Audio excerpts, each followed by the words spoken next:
Renungan Pagi, Christ Triumphant atau Kristus yang Menang oleh Ellen G. White, 9 November 2025. Mari kita berdoa. Bapa kami yang di sorga, Allah pencipta langit dan bumi, laut dan segala isinya, Allah yang maha besar, maha kuasa, sumber segalanya, yang kami sembah selalu melalui anak-Mu yang tunggal, Yesus Kristus. Terpujilah Yesus, anak Allah yang maha tinggi, yang adalah gembala kami yang baik. Pada pagi hari ini kami bersyukur boleh bangun dan berbakti dan sebagaimana membaca dan mendengarkan nasihat firman-Mu, kiranya ini menjadi pembaharuan bagi kami semua agar menjadikan Yesus pemimpin kami dan kami tidak dirusak oleh para pengikut setan. Beserta kami sepanjang perbaktian ini kehendak-Mu yang jadi, ampun kami akan dosa dan salah, karena kami berdoa hanya dalam nama Anak Allah yang tunggal, Yesus Kristus, yang adalah Tuhan dan Juru Selamat kami. Amin. Renungan hari ini akan dibacakan oleh Saudara Jansen Siregar. Kepada Saudara Jansen, kami persilahkan. Renungan pagi tanggal 9 November tahun 2025 berjudul Gereja Mula-Mula Dirusak oleh Para Pengikut Setan.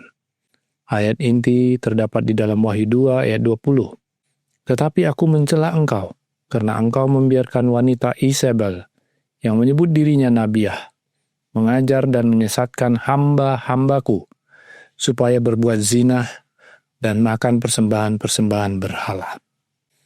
Teladan hidup dan kesaksian mereka, para martir, saat sekarat menjadi saksi kebenaran yang tak tergoyahkan, dan di saat yang tak terduga, para pengikut setan meninggalkan pelayanannya dan bergabung di bawah panji Kristus.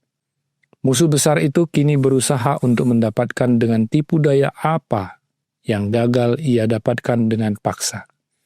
Penganiayaan berhenti, dan sebagai gantinya digantikan oleh godaan berbahaya berupa kemakmuran duniawi dan kehormatan duniawi. Para penyembah berhala dituntun untuk menerima sebagian dari iman Kristen, sementara mereka menolak kebenaran-kebenaran hakiki lainnya. Mereka mengaku menerima Yesus sebagai anak Allah dan percaya akan kematian dan kebangkitannya. Tetapi mereka tidak memiliki keyakinan akan dosa dan tidak merasa perlu bertobat atau merubah hati. Dengan beberapa konsesi di pihak mereka mengusulkan agar orang Kristen membuat konsesi agar semua orang dapat bersatu di atas mimbar iman kepada Kristus. Sekarang gereja berada dalam bahaya yang mengerikan. Penjara, siksaan, api, dan pedang merupakan berkat jika dibandingkan dengan ini.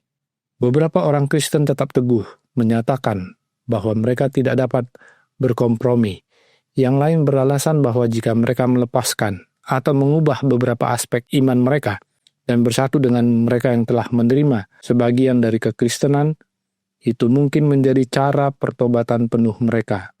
Di balik jubah kekristenan yang dibuat-buat, setan menyusup ke dalam gereja untuk merusak iman mereka dan mengalihkan pikiran mereka dari firman kebenaran. Akhirnya, sebagian besar umat Kristen menurunkan standar mereka dan terbentuklah persatuan antara kekristenan dan paganisme. Meskipun para penyembah berhala mengaku telah bertobat dan bersatu dengan gereja, mereka masih berpegang teguh pada penyembahan berhala mereka, hanya mengubah objek penyembahan mereka menjadi patung Yesus, bahkan Maria dan para santo. Ragi penyembahan berhala yang kotor, yang kemudian dimasukkan ke dalam gereja, melanjutkan pekerjaan yang mengerikan. Doktrin-doktrin yang tidak sehat, ritus-ritus tahayul, dan upacara-upacara penyembahan berhala dimasukkan ke dalam iman dan ibadahnya. Ketika para pengikut Kristus bersatu dengan para penyembah berhala, agama Kristen menjadi rusak dan gereja kehilangan kemurnian dan kuasanya. Namun, ada beberapa orang yang tidak disesatkan oleh kekeliruan ini. Dikutip dari The Spirit of Prophecy, volume 4, halaman 42 dan 43. Demikianlah bacaan renungan pagi kita pada hari ini. Terima kasih, Tuhan Yesus memberkati. Terima kasih atas penata layanan Saudara Yansen. Tuhan Yesus memberkati. Selamat pagi saudaraku dalam Tuhan. Tentang jemaat mula-mula, Roh Nubuat berkata dalam The Great Controversy halaman 443 paragraf 2. Ketika jemaat mula-mula menjadi rusak karena meninggalkan kesederhanaan Injil dan menerima ritual serta adat istiadat kafir, jemaat kehilangan roh dan kuasa Allah. Dan untuk mengendalikan hati nurani jemaat, jemaat mencari dukungan dari kekuasaan sekuler. Hasilnya adalah kepausan, sebuah gereja yang mengendalikan kekuasaan negara dan menggunakannya untuk mencapai tujuannya sendiri, terutama untuk menghukum bidat. Jadi, jemaat mula-mula dirusak oleh manusia dengan memasukkan adat istiadat kafir, budaya kafir ke dalam kekristenan. Dan tidak hanya itu, gereja pun bersatu dengan kekuasaan sekuler yaitu negara untuk kendalikan umat-umatnya. Hasilnya adalah gereja Katolik. Inilah yang disebutkan oleh renungan pagi hari ini. Christ Triumphant halaman 320 paragraf 5 berbunyi, akhirnya, sebagian besar umat Kristen menurunkan standar mereka dan terbentuklah persatuan antara kekristenan dan paganisme.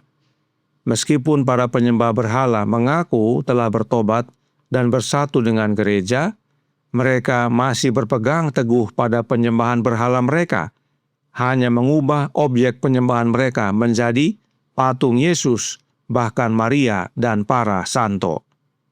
Hanya gereja Katolik yang menyembah patung Yesus, Maria, dan para santo yang mereka tetapkan sendiri. Kemudian, dalam Christ Triumphant halaman 320 paragraf 5 dilanjutkan, doktrin-doktrin yang tidak sehat, ritus-ritus tahyul, dan upacara-upacara penyembahan berhala dimasukkan ke dalam iman dan ibadahnya. Apakah yang dimaksudkan dengan doktrin-doktrin yang tidak sehat ini? Review and Herald tanggal 24 April tahun 1888 paragraf 16 berkata, dunia ini penuh dengan doktrin-doktrin yang tidak sehat dari tradisi-tradisi dan pendapat-pendapat manusia, dari teori-teori yang menggoda dari roh-roh jahat. Doktrin yang tidak sehat itu adalah doktrin yang berasal dari tradisi dan pendapat manusia, serta teori yang menggoda dari roh jahat atau dari setan. Nah, salah satu contoh doktrin yang dari tradisi adalah yang berikut ini. The Great Controversy halaman 448 paragraf 1. Umat Katolik Roma mengakui bahwa perubahan hari Sabat dilakukan oleh gereja mereka dan menyatakan bahwa umat Protestan dengan merayakan hari Minggu mengakui kuasa gereja tersebut. Gereja Katolik mengakui bahwa mereka yang rubah dari hari Sabat hari Sabtu ke hari Minggu. Dan tentang hari Minggu, Katekismus Katolik yaitu Douay Katekismus halaman 143 berkata, pertanyaan, apa itu hari Minggu atau hari Tuhan secara umum?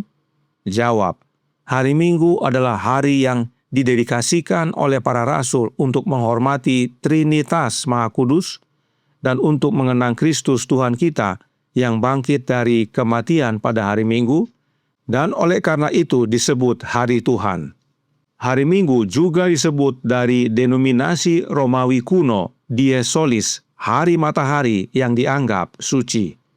Keterangan ini terdapat juga dalam The Advent Review and Sabbath Herald, volume 5, tanggal 18 Juli tahun 1854, halaman 187, paragraf 6 dan 7. Saudaraku dalam Tuhan, dari penjelasan Douay Katekismus, Katekismus Gereja Katolik ini, jelas dinyatakan bahwa hari Minggu berasal dari agama penyembahan Dewa Matahari dan didedikasikan untuk menyembah Trinitas. Baik hari Minggu dan Trinitas tidak diajarkan dalam Alkitab. Nah, yang menarik, gereja Advent yang sekarang ini menyembah Trinitas, tetapi pada hari Sabat, yaitu hari Sabtu. Ini juga tidak alkitabiah. Karenanya, Sejak jemaat mula-mula sampai sekarang, jemaat dirusak oleh para pengikut setan dan pengikutnya sangat banyak. Sementara yang tetap setia kepada firman Allah dan kesaksian Yesus hanya sedikit. Renungan hari ini berkata dalam Christ Triumphant halaman 320 paragraf 5. Ketika para pengikut Kristus bersatu dengan para penyembah berhala, agama Kristen menjadi rusak dan gereja kehilangan kemurnian dan kuasanya. Namun, ada beberapa orang yang tidak disesatkan oleh kekeliruan ini. Apakah saudara tergabung dengan yang nominal, yaitu mereka yang banyak, yang turut dirusak oleh penyembahan berhala atau kekafiran yang masuk dalam kekristenan? Atau saudara tergabung dengan beberapa orang yang tidak disesatkan oleh kekeliruan tersebut? Tentukan hari ini, karena waktunya semakin singkat. Tuhan memberkati, saya bawa dalam nama Yesus. Amin. Mari kita berdoa. Bapa kami yang di sorga, Allah pencipta langit dan bumi, laut dan segala isinya, Allah yang maha besar, maha kuasa, sumber segalanya, yang kami sembah selalu melalui anak-Mu yang tunggal, Yesus Kristus. Terima kasih atas pekabaran yang menguatkan pada pagi hari ini, bahwa setan bekerja keras sejak jemaat mula-mula hingga sekarang untuk menyesatkan banyak orang dengan menyusupkan doktrin-doktrin yang tidak sehat, ritual-ritual tahyul, dan adat istiadat kafir ke dalam kekristenan.